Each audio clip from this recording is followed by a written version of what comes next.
Welcome to Decentralized On, where lifelong friends Chicago and Disco navigate the ever-evolving crypto landscape.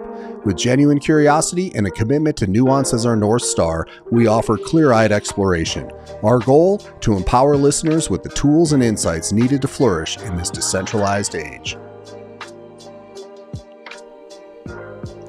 What's up, everybody? We got another great show this week. So much news happening. I am Chicago, and on my right is Disco. Hello, everybody. Happy to be here as always. So, yeah, this is an interesting week news-wise. I would say the last couple weeks have had big stories, but there's just, I feel like with everybody just so ramped up with the bull market, there's a lot of people are coming out of the woodworks, like projects you haven't heard of in years all of a sudden are vying for attention with pretty big followers. And, you know, I think a big part of this show is just to figure out what deserves our attention and what deserves our headspace with so much going on, like a whiff of a bull. And like everybody's out, you know, with their blankets and picnic baskets and all that stuff. A picnic analogy, if you will. Of course. And I like to have a little cold fried chicken if I would.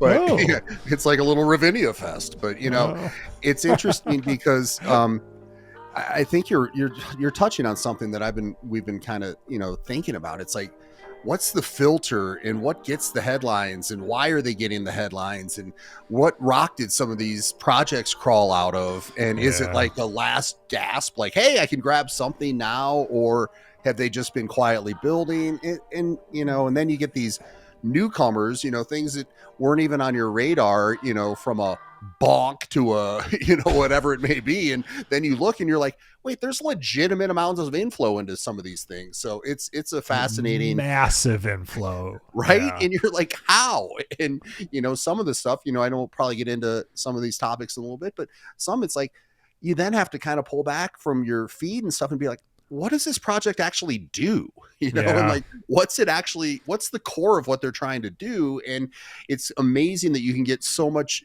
input in, you know, all these, you know, mentions and this or that, and not even really understand what it's about. So it's a lot to navigate, and that's why we're here. And I always enjoy having some time to just kind of talk things out with you and kind of process it instead of just doing, you know, somersaults inside my own head trying to figure it out. Yeah, because when we cover the news, like Disco and I'll talk earlier in the week, and the FOMO kind of got us both down at first. Like everybody would like, because all these things, you know, like I said, came out of the woodworks, and just a lot of them, you know, once we cut through the clutter, we're like, that's not even a story, not a story. This feels like just a lot of people pumping this and that. And then we finally calmed down and settled on stories that we think are important. So if we don't cover it, it probably means that it's not important. But, you know, for new folks coming in or people who, you know, have been in crypto but haven't deep dove, well played, sir. New word. Even dive. Yeah, Diva did.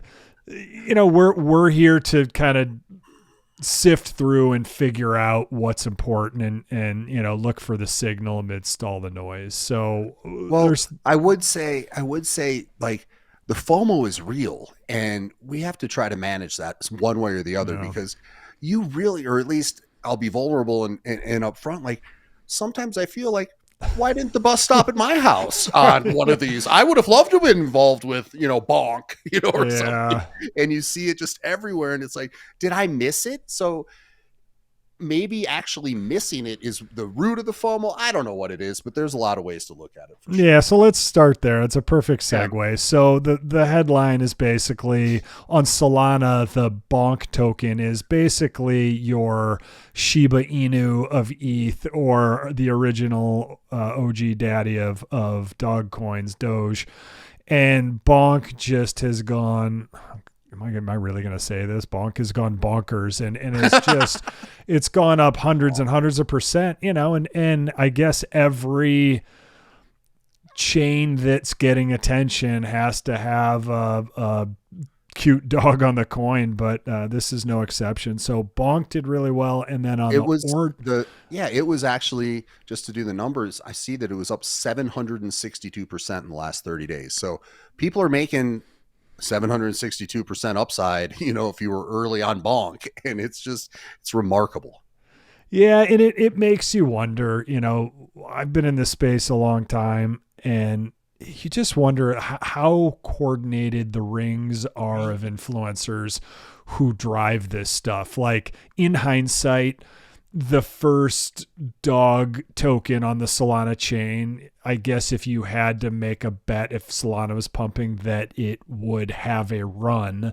Now, whether it has a prolonged run, I mean, I think Dogecoin is still the 10th biggest coin by market cap, which to me is just insanity. I mean, but there's no utility, there's nothing there, but people buy the memes, the Pepe coin, Dogecoin, and now BONK. And on Bitcoin, their first big mover on the BRC20 tokens was the ORDI coin. And I know a lot of folks in the Bitcoin ordinal space who have made a bloody fortune in this. And I definitely salute them.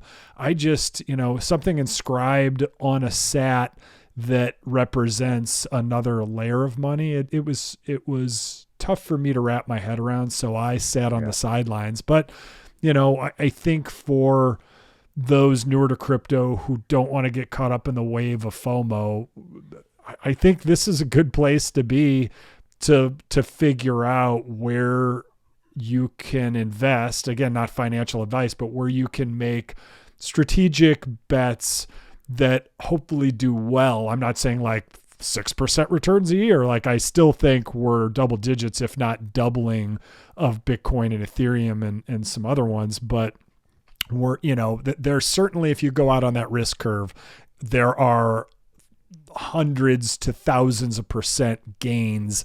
But if you're not in those inner rings, like, if you don't get in and out at the exact right time, then, if you don't know who's it, like, it's probably you, like, you're probably the mark. I remember, it must've been in March, I was getting FOMO'd into Pepe coin, and I went to the site to like register to do it. And I don't think I was home, or something kept me from doing it. And that was just oh man, I should have just scooped up a little bit of that. That went crazy. And then I made, for everybody, then I made the cardinal sin of, once it was through the moon, being like, well, it'll probably go higher, I wouldn't mind getting a little bit. And so I have a small little bag of that's never gone back up to what it was, but we'll see where it ends up. Yeah, I bought one meme coin. I'm not even going to say the name of it because it's not worth repeating, but it was up. I'm sure the people who Ponzi'd into existence all pulled the rug right after, and it went way down. And I didn't sell it because it went down so far. I'm not even sure what wallet it's in, because it's not registering as even like a penny. So, maybe in the long run it'll come back, but I highly doubt it. It wasn't Munger coin.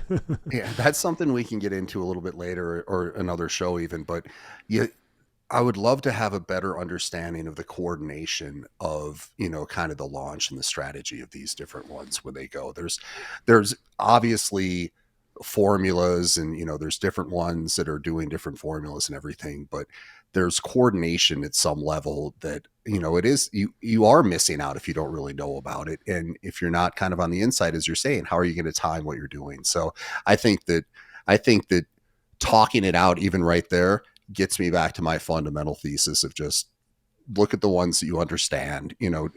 What's that old thing, like, don't invest in something you can't explain or you don't understand.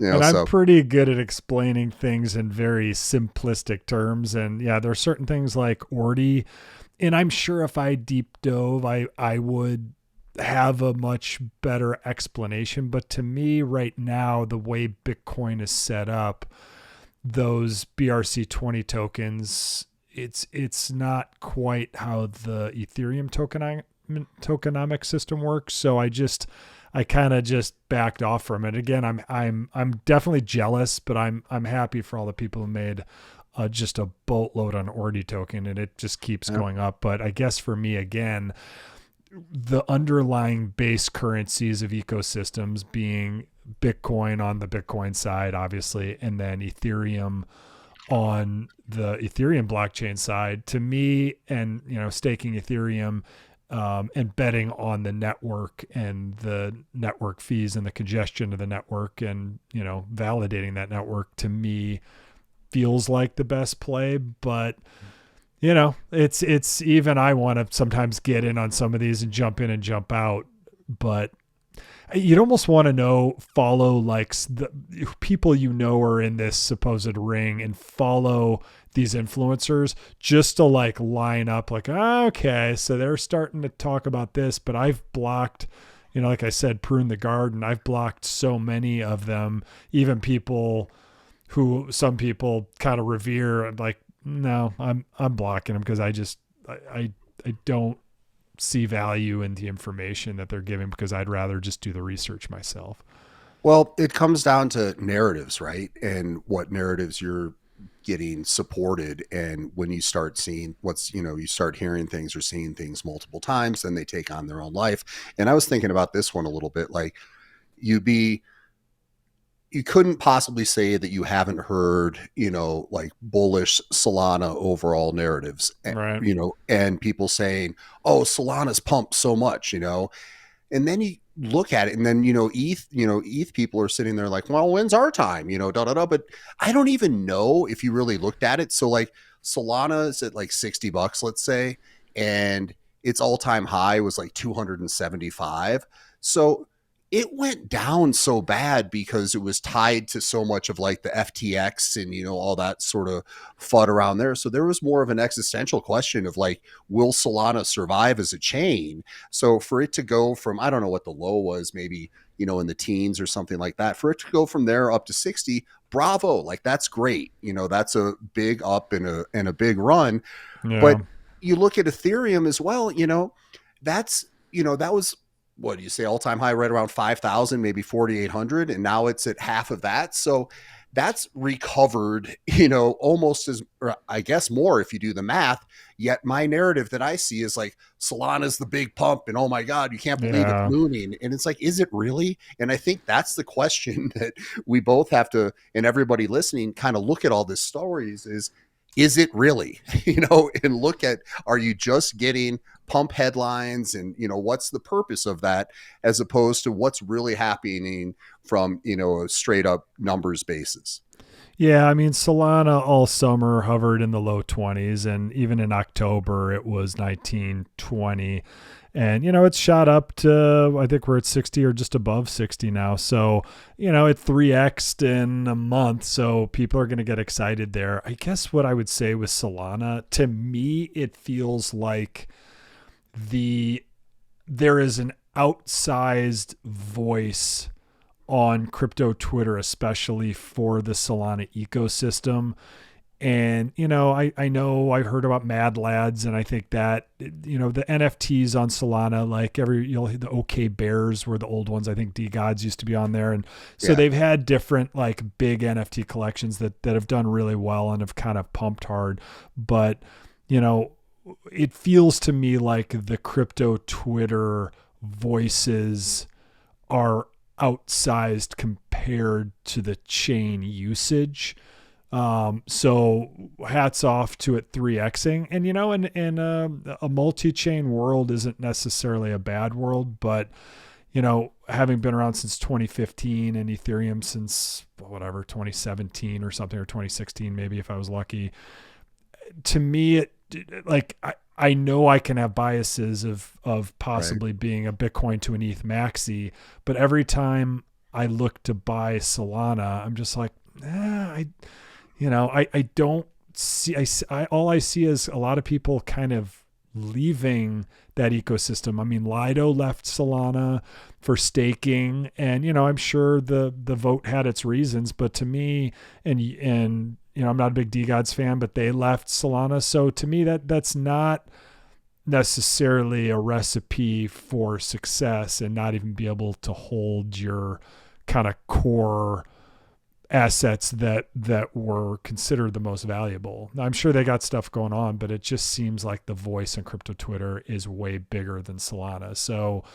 if people want to FOMO in now, it's already 3x'd in a month and a half. I'm not going to, but I'm just not.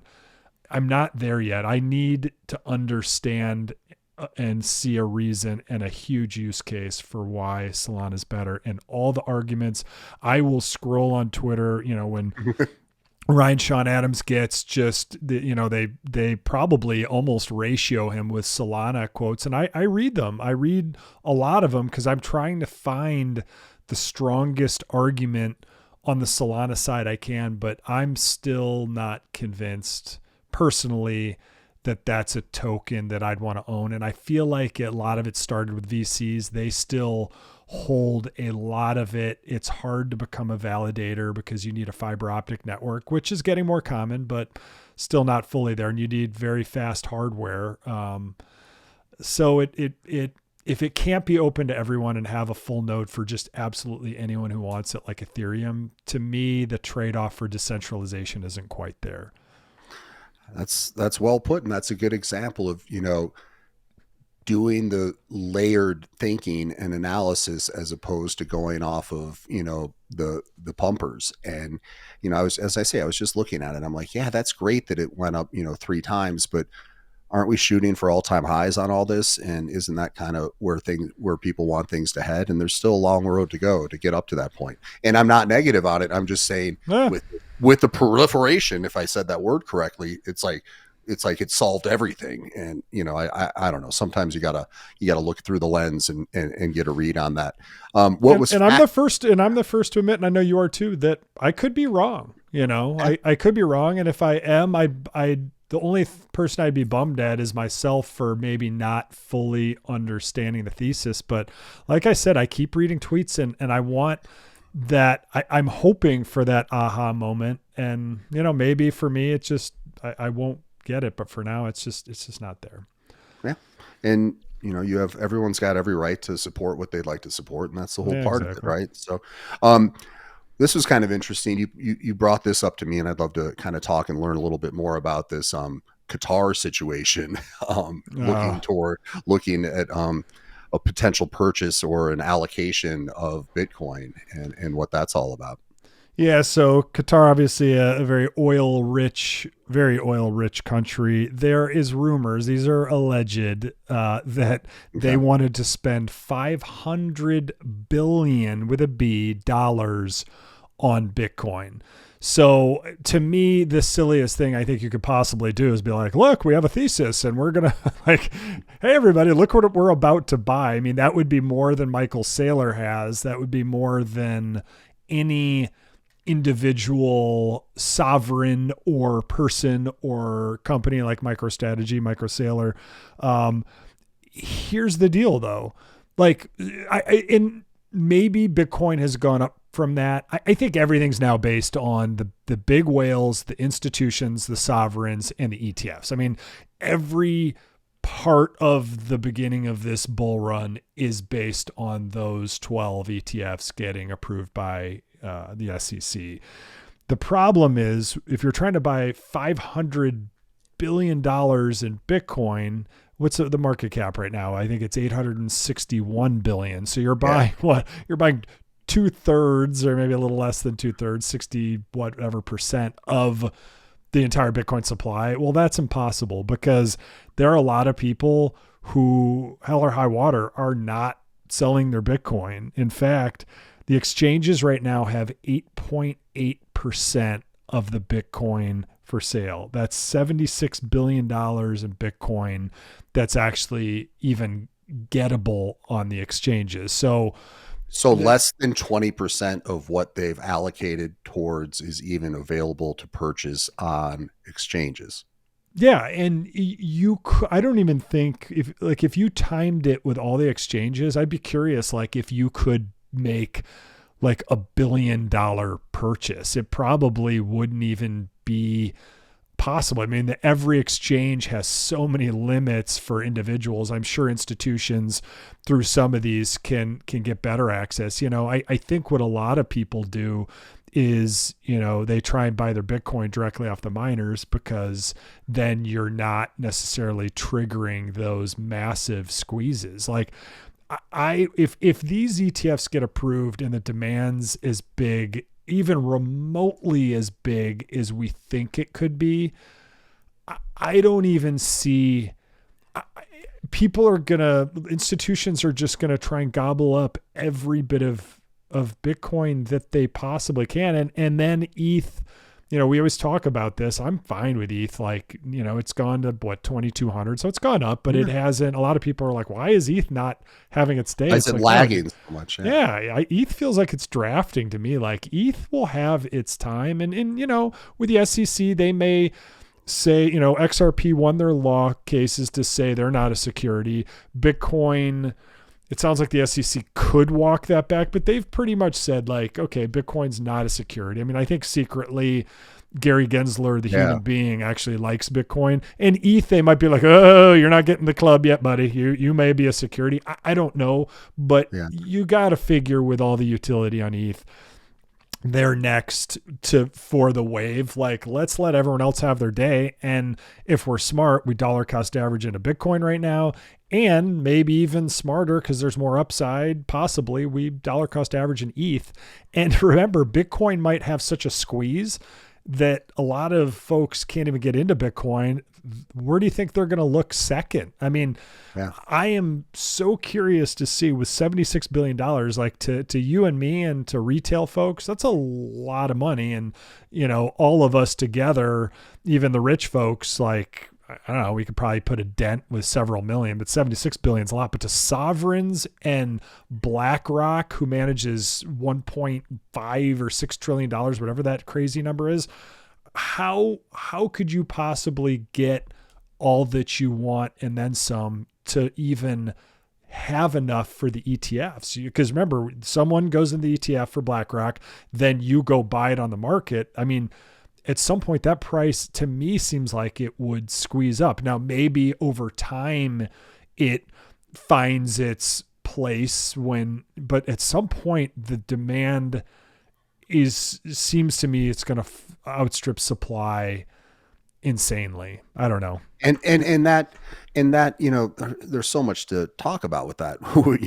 There's a million different sub contexts there, right? So you're looking at something, obviously, what's the number one beauty of Bitcoin is the fixed amount, right? So you have X amount that's available, and the 21 million, and then you have a halvening event coming up, right. in 20,000 blocks. It's like, I think it's 20,000 blocks as of this morning. Yeah. So you have that going on. And then, as Chicago has espoused multiple times throughout the program, you have a deflationary asset in terms of Ether.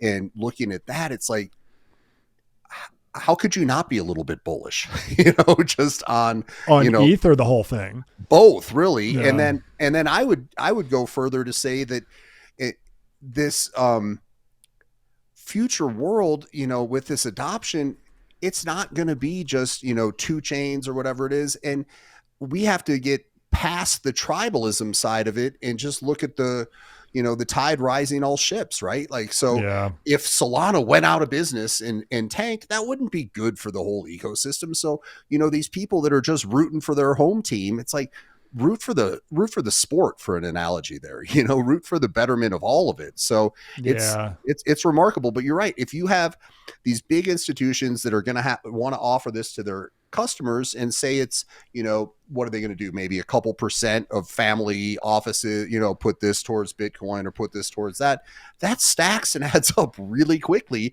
And there's a line at the checkout counter of, hey, is this still on the shelf? Is it available? So that's why that's why everyone's so excited deep down. Right. And that's just all the local money managers. But to me, even putting those folks aside, because there's a demand on their side to be able to get in.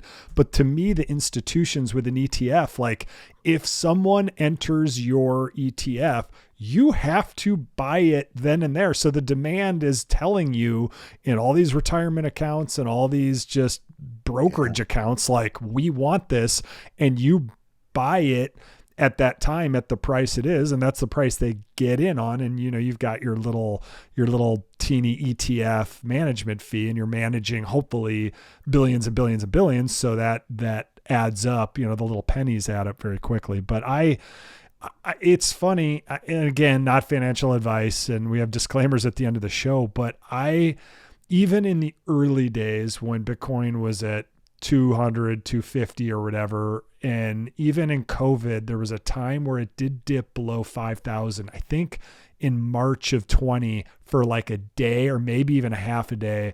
And I grabbed a couple then. I was like, okay, we don't know what's going on with this COVID thing, but Bitcoin under $5,000. I'm sorry. I have to buy some. Like, it just seems insane.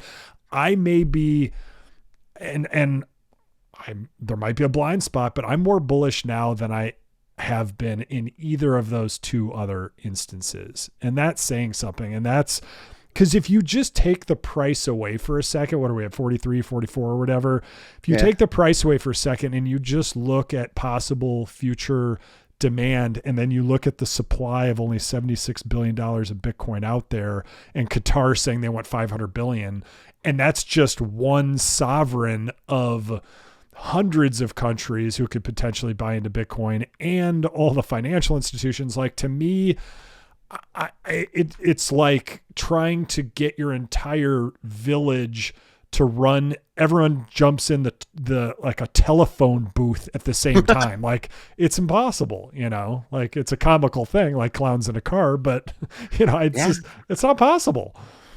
No. And that's the central story. And that's, when we look at all the headlines right now, it feels as if we're all just slightly in a waiting, the waiting room to see, the impact of when and if this gets approved. And it's kind of one of those, it's positioned, as one of those seminal, moments in the whole lifespan of the space. It's going to be like, do you remember when this happened? Because things should fundamentally change. We could be wrong. Maybe it won't change that much, but the math doesn't really add up to it not being a significant event. Yeah, 100% agree. And just a last note, you made a really good point on Ethereum, and when I asked you were like, well, both Bitcoin and Ethereum, but if you just look at Ethereum, it is, whereas Bitcoin is capped, obviously, ultimately at 21 million. We've got the halving coming in 3 or 4 months. So half the rewards get out there and less supply of Bitcoin gets out there, thus even more of a squeeze. Ethereum is actually deflationary. Ethereum supply is going down. And remember, we are just at the start of this next bull market. The more Ethereum gets used, the more the ETH supply goes down, because every transaction that happens, more ETH gets burned. Some ETH goes to the stakers for validating the network, and some ETH just simply gets burned with the transaction. So since 447 days ago, it seems crazy, but since the ETH merge over a year ago, the ETH supply has gone down only 0.2%. But remember, it has gone down. And to me, that's huge. Only validators are actually getting some ETH from these transactions. And because the other ETH is burned, like, when a supply is going down and it's deflationary, like, and it's got a chain that's being used a lot for DeFi and NFTs and all these different tokens that we've talked about over the different shows. Like, to me, that's a pretty healthy blockchain ecosystem. And a lot of people complain Ethereum fees on the main chain are high, and that's why L2s are coming out. And I would agree, but that's the value of the Ethereum blockchain. People wouldn't use it at these higher gas fees if it wasn't something that they wanted to do. Now, maybe down the road, more institutions are just on the main chain or big whales, and everything goes to the L2s. That's TBD, but that's a fine problem too, because the security still rolls down to the base layer, which is Ethereum. And the base layer, I guess, like you keep talking about theses, and you're right, but the base layer is where I want to be. Yeah. And one point on that's interesting is, it's not really being used right now. You know what I mean? And we haven't had that breakout application where, oh my God, now like everyone's on this and everyone's using it, and it gets passes. We're still in a pretty shallow pond in terms of usage and what's going on. And you got to start thinking about when people are using the Ethereum network and they don't even know they are, because it's behind and it's baked in, and that's what's going on. So you saw, I know in your past you saw kind of the culture change and the game change with the iPhone apps when those came into play. Yeah. We haven't even had that sort of utilization of this technology yet from a mass perspective. So on top of the ability for institutions and other people to purchase and acquire, the usage case of it is just as fascinating. It's like once this stuff starts being used, wow. So yeah, good point. And I think with the layer twos, like the key is it will be more and more invisible. Like right now, to move your ETH to a layer 2 and then to go in that native token, like there's a lot of kind of weird decisions to be made. And, part of me sometimes gets down on it. I'm like, how do you even get the UI to be better here? And then the cooler heads, I guess, multiple thoughts in my own head prevail that you don't even see it. Like there's a game that comes out and it's straight on Immutable X or one of these layer 2s, and it's completely seamless. You don't even have to worry about it. Now, if you have to transfer some of your proceeds or NFTs, if it's possible to transfer to the base ETH chain, if that even makes sense, fine. Otherwise, like it's an ecosystem that's secured by Ethereum, but it basically works in its own right. And to the end user, it should just be seamless. So, but right now, like it's bulky. Like, so if I'm on MetaMask or something and I want to do something on Optimism versus ETH, you still have to get ETH over there, and then it's like, well, then I still have some over there when I'm done doing what I'm doing. So yeah, it's not at the flow point yet, but it should be coming really soon. Yeah. And I think part of that too is because a lot of people have wanted to kind of like try and game airdrops. Like, is ZK gonna come out with their airdrop? And I think the rumors are yes on that. So people are moving it around and kind of trying to learn the system, but that's almost like banking maneuvers and more like using different, swapping to chains and stuff like that. Whereas I think the big use cases, especially on layer 2s and possibly eventually layer 3s, will be direct feed into this where it's very seamless for you. Like, if you're in a video game and you see your little coin purse in your HUD in the upper right corner, then it is what it is, and if you need to access it and move stuff around, that UI is obviously going to get better, but that's when you would probably run into that stuff. But I suspect a lot of people aren't even going to bother there. That kind of segs into one of the other stories that was, getting a lot of airspace this week, which was, this portal coin and, how that kind of just took over the consciousness of, at least my timeline. I know a lot of people, was like all out of nowhere, all of a sudden, if you could pay to have, I always thought it would be cool, like if you could invest in what word's going to be used the most that next week or that next year. Like, I didn't know Portal was going to, have the presence that it took on. And I know that that it put me to the point of like trying to figure out, okay, what's the actual product and what are they trying to do? And it sounds like it's something, tied to kind of the interoperability of a coin within gaming systems and stuff like that. So that's all kind of built out and coming. So it just feels like it's all just on the precipice of just kind of hit and go and happening. Yeah. If you're not on crypto, if you're on crypto Twitter and you didn't see Portal coin, God bless you, because I couldn't escape it. I blocked people, muted them, people I liked, I temporarily muted. I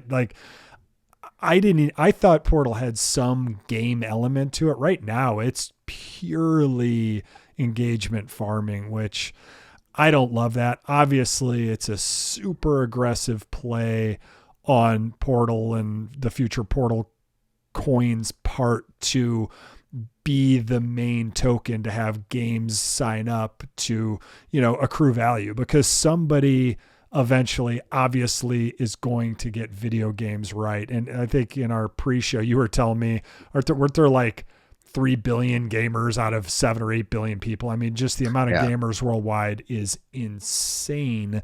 So, you know, and obviously we grew up gamers too in the first gen of gaming, you know, where it was a lot of platformers and a lot of joysticks. Yeah, good point. Yeah, with very few buttons.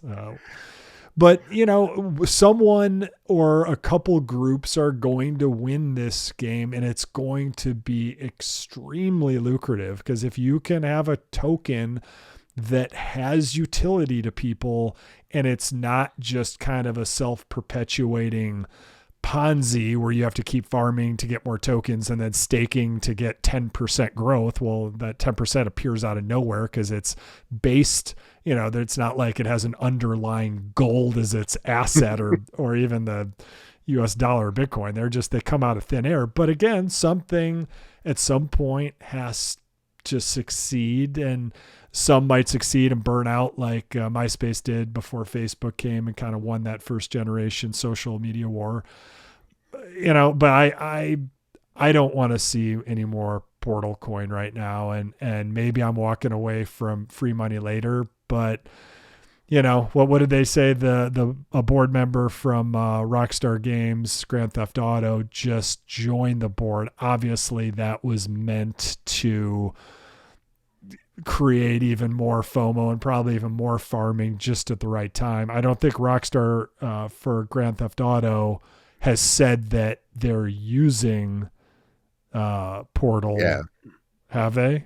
No, I don't think that's been. But, you know, as we talked about the orchestration before, you know, and the coordination of things, it's like, it's certainly not a coincidence that this news is kind of breaking the day after the GTA, you know, 6 preview leaked and, you know, it's out there. Right. So that's what I'm saying. Like, I don't know where, and I'm not a conspiracy guy, but I don't know who's, you know, timing these and pushing the buttons and getting it going. But it's fascinating to really just watch. And, you know, I'm, you know, we sit there sometimes and we're like, I don't know, does it feel icky? Is this, you know, are we out of the loop or what's going on?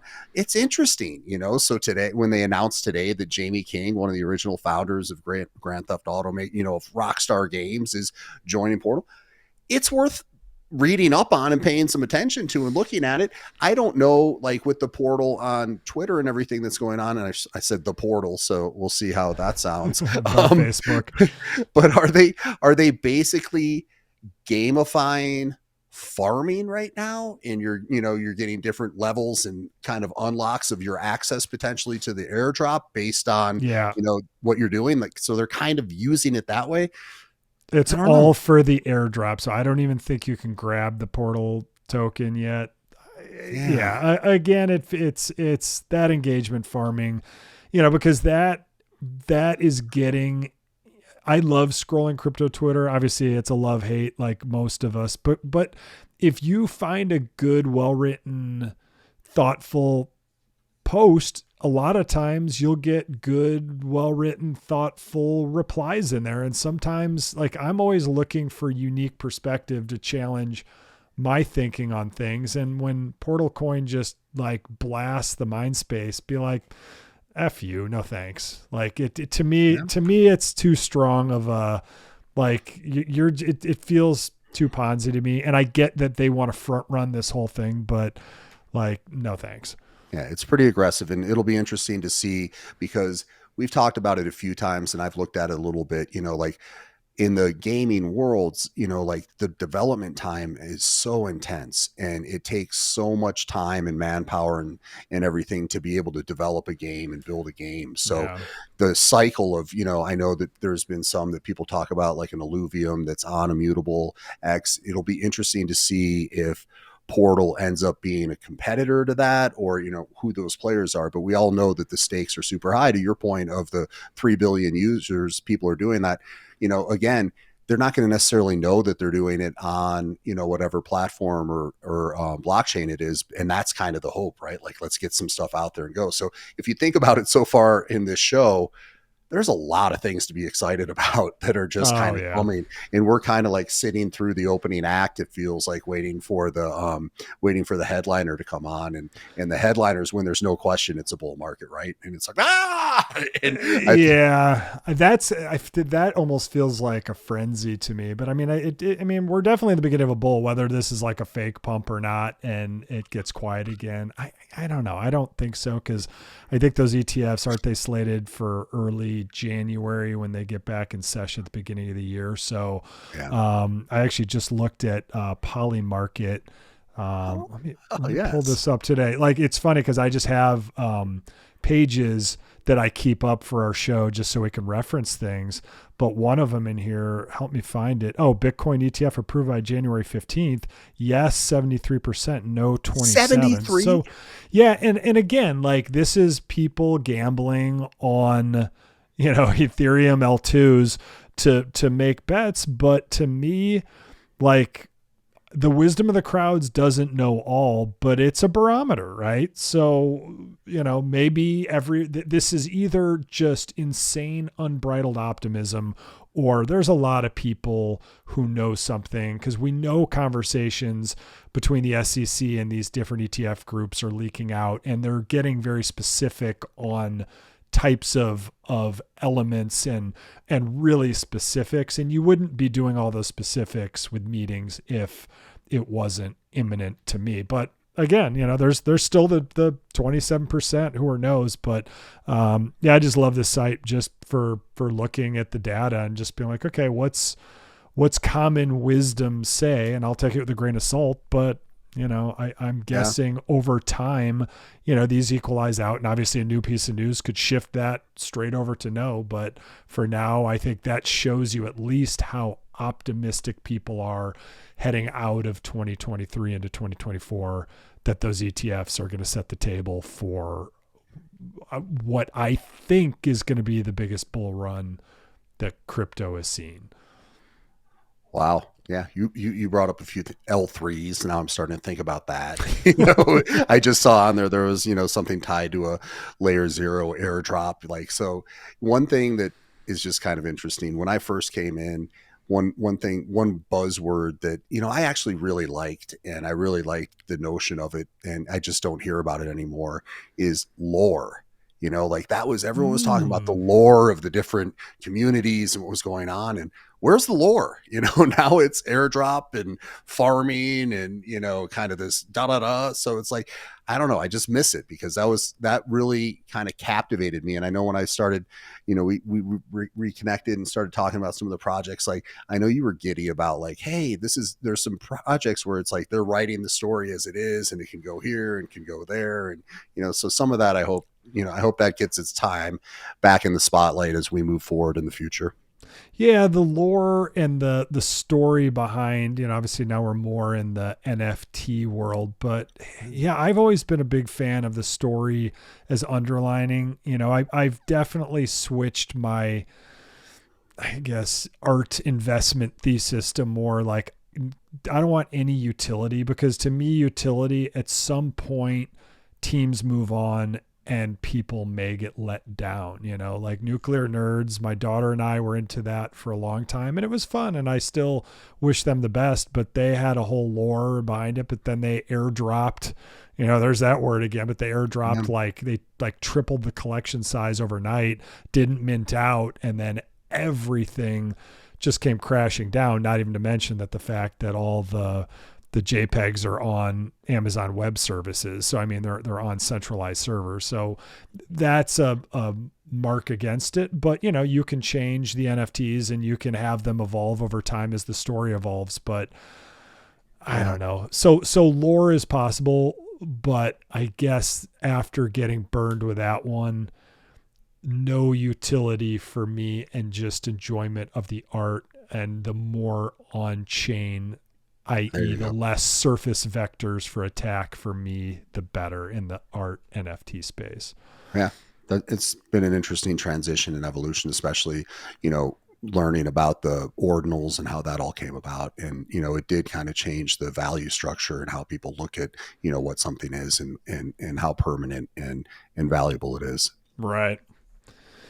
Yeah. So again, a lot out there. Our goal is to try and give it to everyone out there straight. We don't have sponsors yet. We're not at the mercy of trying to appease different people. We're just trying to call it how it is. I've been in crypto for 8 or 9 years now, and Disco's been in it for at least 2 or 3. And, we have 2 different perspectives from 2 different kind of entry points. And, for anyone new or learning or who's been in it a while, but kind of got burned in the last bull and they find themselves back again, like, follow us, definitely subscribe and hit the like button, leave a review, because we want to create an atmosphere for new collectors and new entrants to the crypto market who get at least honest information.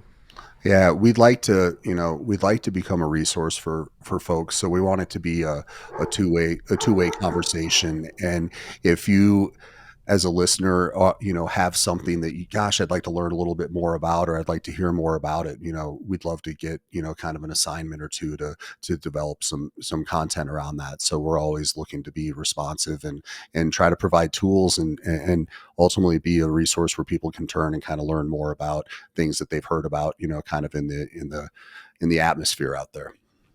Yep. Cool. So before we wrap it up, we like to just share anything that happened in past shows, story we've covered, because we want this thread to always be weaving in and out. Disco, anything of note to share along those lines?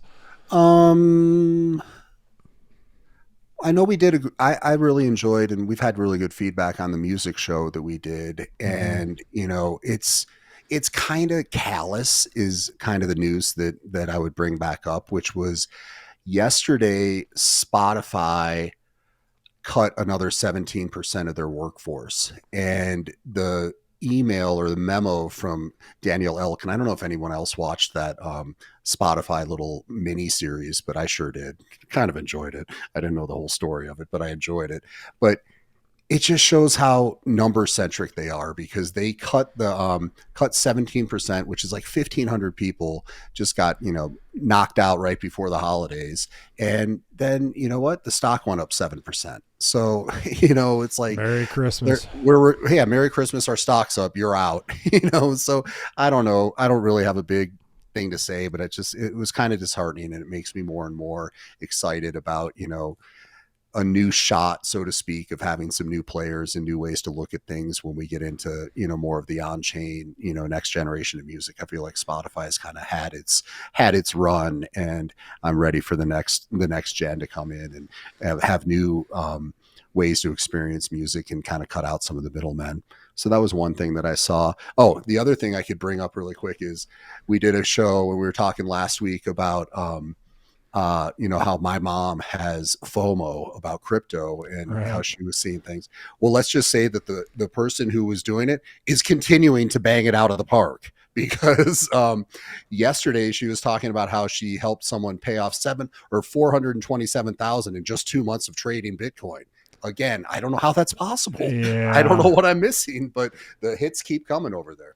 Yeah. And for those listeners who haven't heard last week's show, OKX, who is not really sanctioned to even be an exchange in America, has all these APIs and all these kind of pyramid-y feeling, allegedly trading, where, you sign up and then you try and get people buying Bitcoin or Ethereum through you and under you through these APIs. So you think of you as setting up your own little white label shop, and then, just like Mary Kay Cosmetics or Tupperware or whatever other MLM marketing type pyramid-y schemey thing, you get a cut based on everyone below you. And Disco's seen a ton of posts on Facebook, so this new bull market is just, I guess what has amazed us, and we talked about last week, is the speed at which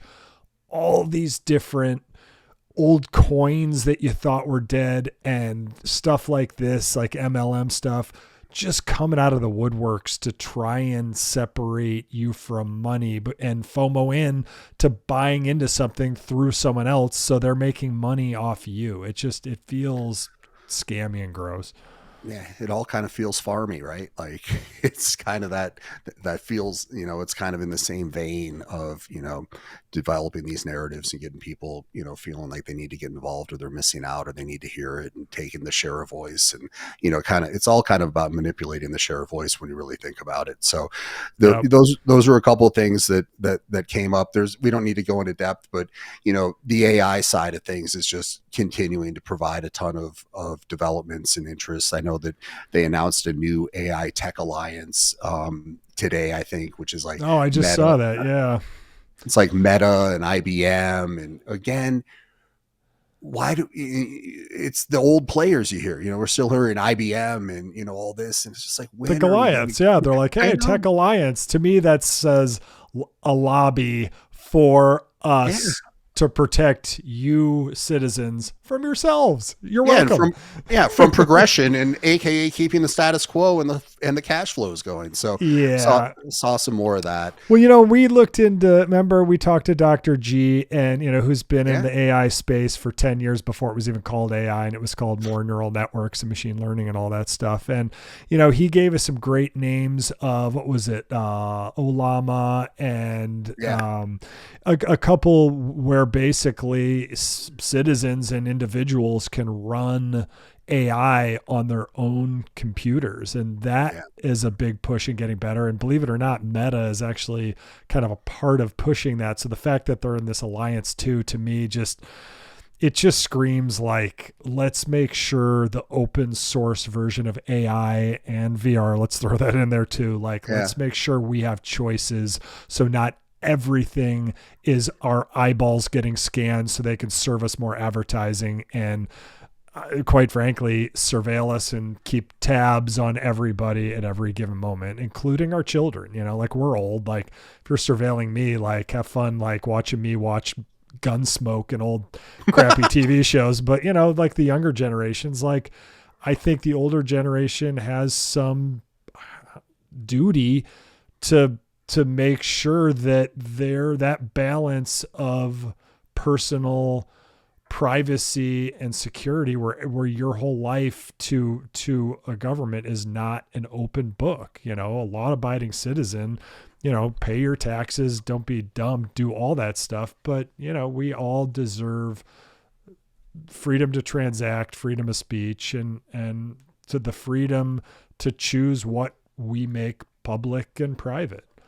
Yeah, I think that I think open source is probably the biggest theme and the biggest battle right now that we all should be, paying keen attention to, because especially with the developments in AI and, with crypto and everything, but specifically with AI, there's really nothing that's really that much more important than making sure that there's a handle and this goes in the right direction. And, there is really going to be a battle between, centralization and open source. And it's just something that I wish more people were kind of paying attention to, because it's happening right now. Like the rules are getting written and it's going to impact everything, everyone's day to day in quite a few ways. Well said. Well said. Yeah. Well, let's transition to the final piece of this show. We always like to finish the show with something positive. Disco, do you have something to share on that front? Indeed, I do. And it may be a little out of character for me to refer to Bowie, but Bowie is a new addition to my family. And Bowie is a English bulldog that we were lucky enough to acquire or collect, or I don't know, I'm trying to refer to like an NFT on that, but we were lucky enough to bring him into our life 10 months ago. And I was just reflecting on it. One of the things that's fun about doing this show is we do have these elements where we want to talk about something good and something, that's gratifying and that we're grateful for. And that does kind of help to kind of shift your perspective a little bit to find the good stuff in the day to day.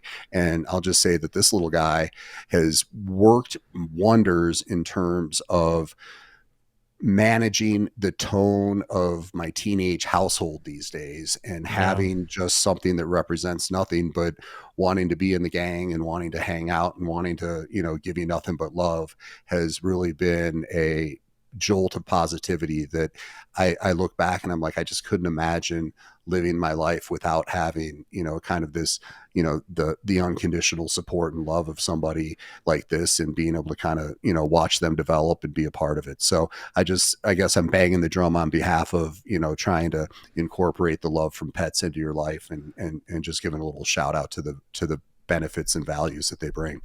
Yep, can confirm. Bowie is a extremely handsome dog, and it's always nice. I came home late Monday night, and everybody was either on homework or maybe a little media after they were done with their homework and doing their stuff. But the dog always comes to the door, wagging its tail, so excited to see you. And you make time to pet it, and it's just that welcome home is so nice. In fact, he's crawling under to nap under my desk as we speak. So we'll show Nigel in a future episode, but can confirm pets are the real deal. Well, thank you everybody for coming. Before we do our disclaimers, just want to thank you. Please subscribe, hit the like button, and tell your friends about it. Like I said, we're trying to get the most honest take we can for this space, which we feel is very lacking. I feel like everyone has an agenda here, but we do this because we love it, and we love cryptocurrency, and we're interested in AI, but we want to make sure that the people can have a strong say in this and have the freedom to use them without feeling like they're being watched. So make comments too, please. Yeah, comment or share ideas or anything. We're very receptive, and we believe that feedback's a gift as well. So, let us know what you're digging, or if there's something that you think we could improve. We're all ears. With that being said, this show is for purely entertainment purposes. Nothing mentioned is to be considered or construed as financial advice. Always do your own research and try to look at everything through a critical lens, and make sure that you're getting to the meat of the issue as opposed to the hype. Yep, for sure. Well, thanks everybody. Take care.